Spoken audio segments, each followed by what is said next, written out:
So yeah, we have this whole story that came out where it's like after the backlash of the Democrats, which there was this thing that came out. I think Zateo did a article on them and talked to some of the people within the White House and said that they're weak and they're pussies. Yes, they used the P word describing the Democratic Party of them constantly giving them whatever they want, how they roll over and bend the knee every time Trump wants something. Oh yeah, let's just fake it and pretend like we're gonna do a little something for like a month or 5 weeks, if you want to call it that, because that's literally how it was, like 40 plus 42 days. And then we'll just show, like, okay, we came to the negotiating table and we just got nothing in return. So we're just going to let you gut health care. And at the end of the day, it's all about appeasing our donors. When it's like, it clearly shows now that y'all don't care about the people, which I also found it funny that now people are saying that they're here for, uh, what was it? That they now they understand why people vote for a third party, because they always try to tell you, oh, the third party is going to ruin the chances of the other sides. The only time the other sides come together is when the third party want to come in and infiltrate the situation, which we all know, like, it's how corrupt and how rigged our system is. The Republican side and the Democratic side is of politics is broken. We definitely need a multitude of other parties that need to come in and make the changes. This is why I feel like with Zoran is on the right track in regards to what he's doing with going to be doing with New York. This is the beginning of the blue wave that's starting, and I would even go as far as to call it the blue tea party. Remember, at one point, Republicans were trying to do a tea party of their own during the, I think back in the day of like Mitt Romney, and all that sort of thing. It didn't work out the way they wanted to. It manifested into MAGA, basically. But what we need now is our version of that, not with the hatred and the xenophobia and the homophobia and the anti whatever. We don't need the hate party. We just want a party that is going to go after these oligarchs that want to destroy and gut and like destroy us as human beings while they continue to raid the chests of, take all the money and leave us with nothing. So that's basically where we are with that. But yes, they decided to focus this whole situation on this whole Jeffrey Epstein situation. And what people need to realize is that don't let this be a distraction, because they're going to feel like with this being released, and yes, it was released by some Republicans, this is a little strategy in a game that they're playing, because they're like, oh, we gave y'all a little something. This ain't the files, though. These are emails that were released, not files. So I think people need to remember that as we go through this story. So, sex offender Jeffrey Epstein referred to Donald Trump as the dog that has embarked and told his former companion Ghislaine Maxwell that an alleged victim had spent hours at my house with Trump, according to email correspondence released Wednesday by Democrats on the House Committee on Oversight and Government Reform. So, the House Democrats shifted media attention back to the files on Wednesday with the release of a series of emails claiming Donald Trump had more knowledge of the convicted sex offender's conduct. In one of the emails released, Epstein wrote to Ghislaine Maxwell on April 7, 2011, saying, I want you to realize that dog has embarked that has embarked as Trump. Victim spent hours in my house with him. He has never once been mentioned. Police chief, etc. I'm 75% there. Now, speaking of Ghislaine, do y'all know that that bitch was allowed to have a dog in prison? How the hell you get a puppy? Since when are y'all allowed animals of all things? I mean, quiet as it's kept, some people would say that they got animals in the prison, but how you let a literal animal in the prison? She's in a minimum facility, and she gets to have whatever she wants, and she's being pampered so that way she don't spill the tea, because it would look a little too suspicious. Y'all already made it look like during Trump's first term that Jeffrey Epstein unalived himself, which I do not believe he did. And now, if it happened to Ghislaine during his second term, then everybody gonna be looking like, okay, was Molly was good? What's going on? Now we see through it, but we already been seeing through it. A lot of people believe the conspiracy theory that um Jeffrey Epstein was taken out to be kept quiet. Now, I'm not saying he's a great man. He was a disgusting, deplorable human being, and Ghislaine is too. But so was the fat orange fuck in the White House. Now, in another email from January 31st, 2019, Epstein wrote to journalist Michael Wolff, victim Mar-a-Lago identifier. Trump said he asked me to resign over a member, never a member ever. Of course, he knew about the girls as he asked Ghislaine to stop.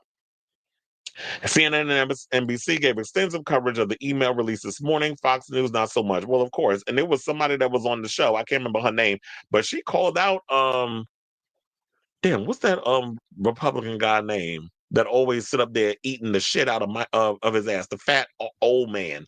That she asked him if he was gonna if they were gonna be covering the Epstein situation, and he was like, I think they cut it off where it was like, yeah, they wasn't getting around it. We already know where Fox News relies with that whole situation. That was, I think it was Sean Hannity who it was that she asked. If I'm not mistaken, they all fat and old on that damn channel. The men, um, most of them. But Democrats appear to have timed the release to the pending swearing of a newly elected House member, Democrat Adelita Grijalva of Arizona. And here's the thing, this is what all this was about. The fact of the matter is they shut down. Mike Johnson was trying to prevent her from being sworn in, and she already won that seat, and they were trying to pull whatever stunt they could so that way they wouldn't be able to swear her in, so she wouldn't do the job, so she wouldn't release the Epstein files. All of this revolves around the Epstein files. This man is spooked and nervous and doesn't want the tea to really come out about how much of a deplorable human being he is. But the question remains is, with all of this, does the MAGA cult care? What is it going to take for y'all to finally fucking wake up and realize that this man is a horrible human being? He was never good at business. He was never a good real estate salesman. He's a horrible human being. I found it funny. He was even running around the White House about that was some real gold. Child, we already know that was some spray painted shit you got from Home Depot that you put all over that damn White House. That is not real gold. But in his mental, I think they need to check his ass for frontal. Fuck Wendy Williams. They need to check him for some goddamn frontal temporal dementia and aphasia, because that mind bad. Clearly, when we watching them now, House Speaker Moses Miss Mama's Mike Johnson has declined to seat her while the White House has been out of session during the shutdown. But reps are scheduled to vote later today on a resolution to reopen the government. Now, and this was yesterday, by the way, when the story came out. Now, Representative Robert Garcia, who is a Democratic politician from California, the ranking member of the Oversight Committee, said in a statement these latest emails and correspondence raising glaring questions about what else the White House is hiding and the nature of the relationship between Epstein and the president. Never in my lifetime have I seen how corrupt our damn government is. This is literally like crazy. You could probably make a whole series out of the mess that's coming out of this damn White House. And I'm sure long after this man is dead and gone, and these people are all in jail, hopefully the next people that come in hold their feet to the fire and arrest them, and don't pull no Obama shit. We don't look backwards, we look forward. I'm like, okay, now you're a part of the same situation with them too, because if you're not going to hold these people to the law, to follow the laws that our forefathers put in place, then you're just as corrupted and complicit as they are. Like I said, Democrats want Republicans on the Oversight Committee released a statement saying Democrats whine about releasing the files, but they only cherry pick when they have to generate clickbait. Okay, whatever. The GOP said that the redacted name of the victim was Virginia Guffrey. Per CNN, she said in a 2016 deposition that she never saw or witnessed Donald Trump participate in those acts.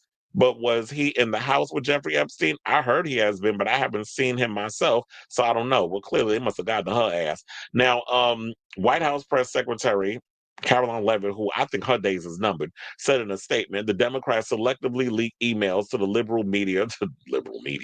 Bitch, it was to the media. It's just whoever decides to cover it. I hate when they always try to cherry pick certain words to fit their ridiculous narrative, but this is what they do. And she talking about a fake narrative. That's what y'all doing to smear President Trump. But isn't she married to a much older man? So I wouldn't be surprised if she's a victim. Levitt also said that the unnamed victim referenced in the emails is Virginia Guffrey, who repeatedly said he was not involved in any wrongdoing. Trump has acknowledged his relationship with Epstein, but said they fell out of favor. I'm not buying that. Just like I don't buy anything that comes from this man. The fact remains that President Trump kicked Jeffrey Epstein out of his club, when you learned a lot of your. I can't. He said he kicked him out of his club. It's like you act like you was like this big grandiose person that everybody wanted to be around. You always wanted to get in the club, and that's why I think he resents Hollywood, because he always wanted to be a part of that circle. And in certain situations, yeah, with Celebrity Apprentice, he was able to get a taste of it, but for the most part, everybody looked at him as a damn clown.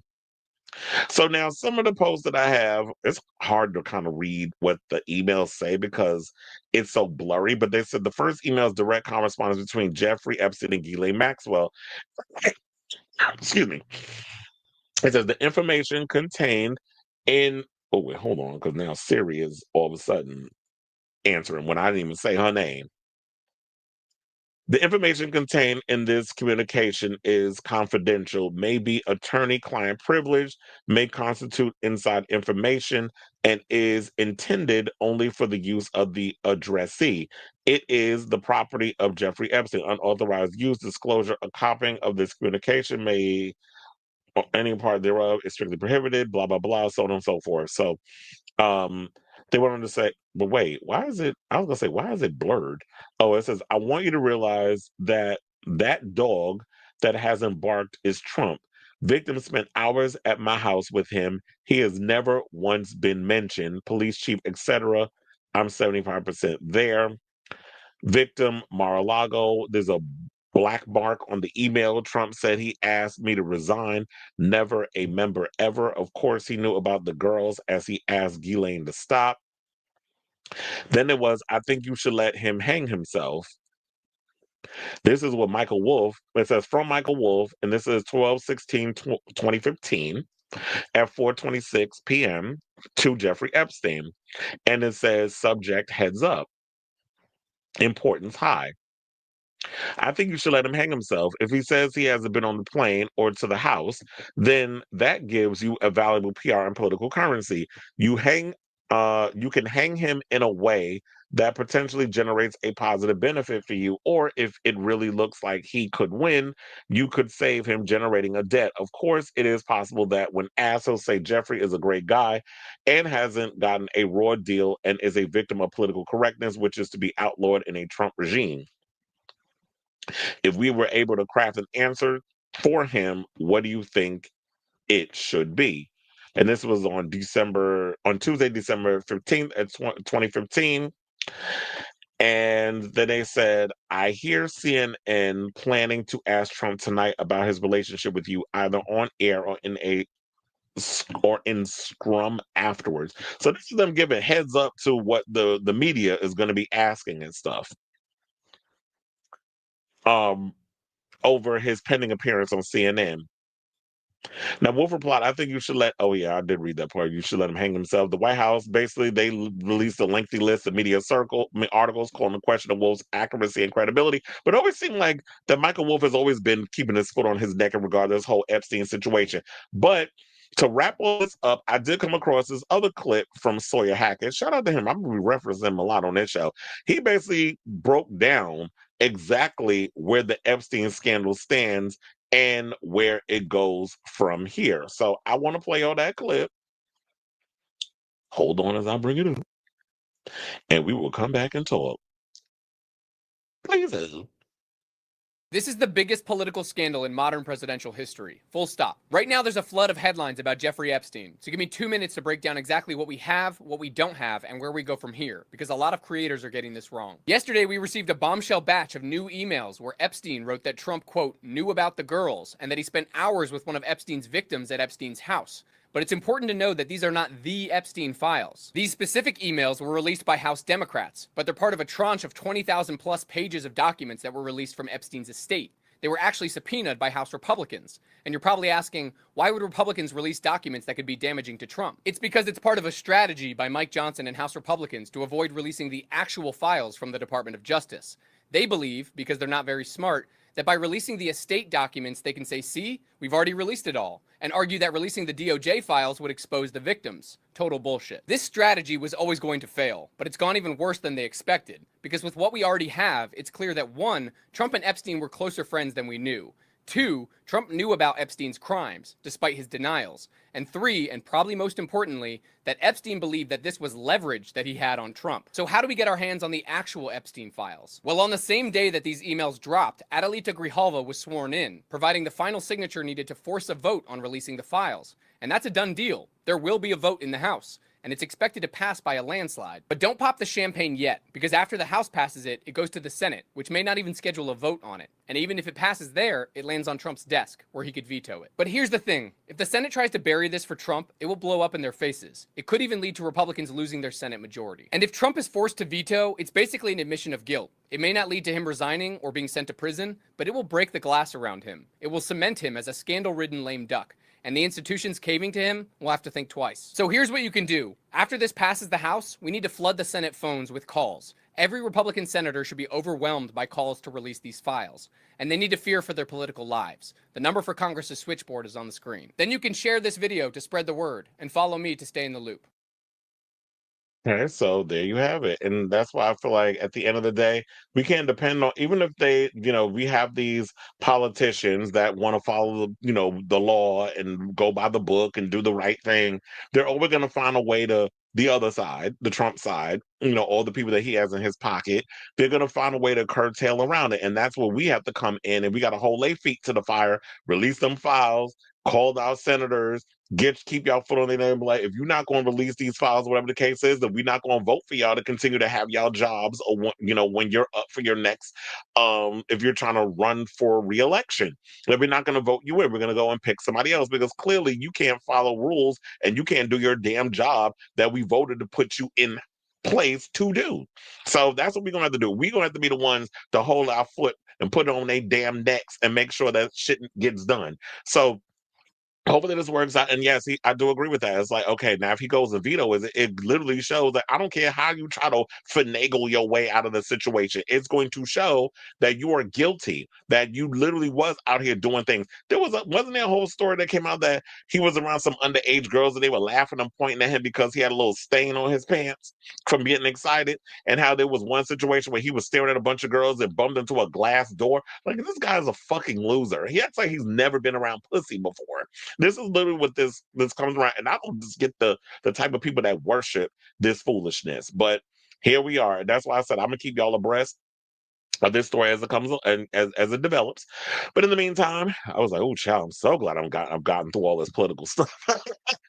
But I had to break it on down and lay it out for y'all to be able to understand what's going on and what the other members of media are not filling their people in on. So I definitely want to hear from you guys. What do you think of this story regarding the Sunny Hostin stuff, regarding the stuff regarding the Democrats, shifting the focus because they realized they screwed up and made it so obvious that y'all really wasn't in there fighting. It was all performative, especially with, excuse me, Schumer and the other morons that voted with him, the other 8 damn Democrats, and what they were really all for, and who they were really fighting for. It wasn't for us. It wasn't for us to keep our health care. It wasn't for us to be able to eat without having to depend on SNAP benefits. And people seem to forget SNAP benefits is not a lot. It's not like you get a whole lot of money. I mean, me personally, I don't get SNAP benefits, but I know people who do. And it's like you're getting $100-something a month. It's not like you getting $5,000 worth of SNAP benefits, and you really can't buy a whole lot with it. So some people, excuse me, find ways to be able to, I guess you gotta like kit, stack it up or whatever. So um it's not a whole lot that they get. So I want to hear from y'all. Let me know what you guys think of this story in the comments down below.